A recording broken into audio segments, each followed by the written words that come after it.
আসসালামু আলাইকুম। মুই সিফাত আবার আমাকে মধ্যে আই পড়লাম। আজগো মিশন খাজুর গাছের রস খাম। শীতের মধ্যে পাও চলে না। হ্যাপার ওই পুটপুরি হাইটে হাইটে হাগো বাড়ির দিক যাইতেছি। যাওয়ার পথে দেই হুজুর মোল লেগে পড়তে খাড়াই রয়েছে। কয় আই পড়ছো? কয় হয়। কয় ল ল তাই আমি কি খাজুরের রস কাঁচা খাবা না জাল দিয়ে খাবা? কই একবার খাইলি তো ইবে না। হ্যাঁ যা হরবা আনে এখন ল। এই সেই অনাকাঙ্ক্ষিত খাজুর গাছ যাই খাজুরের রস খাওয়ার পাইনি মুই হেই কত দূর হানে আইতে দূর আইছি। তো হুজুরের দিকে হুজুরও ডাকি। কই ডাক না।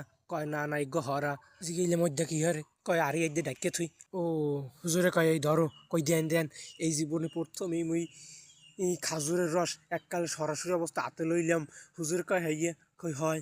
কয় তাই এখন আরো বেমালা কাম আছে কামের কথা কইয়েই দিই হুজুরে একখান বালতি আর একখান চালন লই আইছে। কয় এর মধ্যে স্যাহো।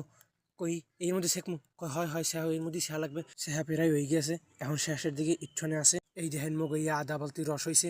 এখন এই লই মোরা বাড়ির দিকে রওনা দিছি। আজকে এই পর্যন্তই। সবাই ভালো থাকবেন, সুস্থ থাকবেন।